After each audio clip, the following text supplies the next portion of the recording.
It's day 82 and today it's all change. We've decided to isolate ourselves as much as possible and only go out for essential trips, and this is to minimise our exposure to the virus. So there's no more running outside, no more all going to the shops. To minimise our footprint and exposure when we go to the shops, only one of us is going to get out of the car and go into the shop, and we're just going to be like as safe and as careful as we can be, because there's a few people we're still helping out and delivering supplies for ourselves and for our kids and for the people that we're helping. We need to make sure we don't get infected, or at least do our best anyway. So right now, probably thinking, well, he's outside now. I'm in the garden, and I'm actually walking around the perimeter, and have to make a little route, run round and round in the garden, which is going to be better than nothing. In some of these areas, I've not walked here for a year or so. So I'm creating a route. I can't go down there, and I have to do like a little circuit round. But seriously, the advisories are to only go out when it's essential, and running isn't essential enough for me to take the risk. And I think it's potentially showing a bad example, because if you think about it, every 2 or 3 days the risk of exposure to the virus is doubling, and that means in the space of 14 days you'll be 256 times more at risk, more exposure to the virus than you would be now. That's how quickly it's going to escalate. So let's all stay as safe as we can, and this is my bit to try and minimise my exposure to the virus. I'm really lucky in that I've actually got a garden that I can run around.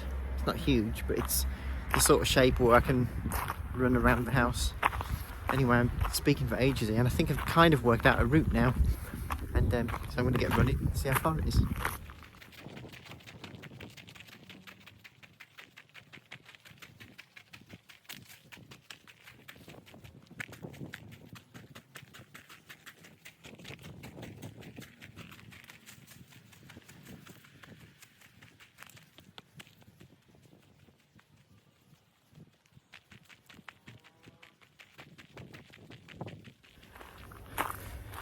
Well, I have to say it's more like an obstacle course than a running route. It's not flat, it's up and down, and there's rocks and all sorts of things to jump over. So some work to do on that tomorrow to try and make it a little bit more runners friendly. So that's day 83 in the bag. And I'd like to reiterate, I'm not meaning to be judgmental in any way or whatever. However we all tackle to deal with this virus is all on us, and what we think we can do and what we think we can get away with. And I've just decided that because there's so many people that watch this video, I don't want people to think that I think it's okay to be and safe to be going outside and running outside, because for most people it probably is, but is it necessary? And I had to ask myself that question. Is it absolutely necessary for me to be outside running through the streets? And it isn't. It isn't absolutely necessary. It's not an emergency. Going and getting food, going and getting petrol, they're absolutely essential journeys that help keep us alive. But is running through the streets essential for me? It isn't. It's important, but it's not essential. So that's why I've stopped.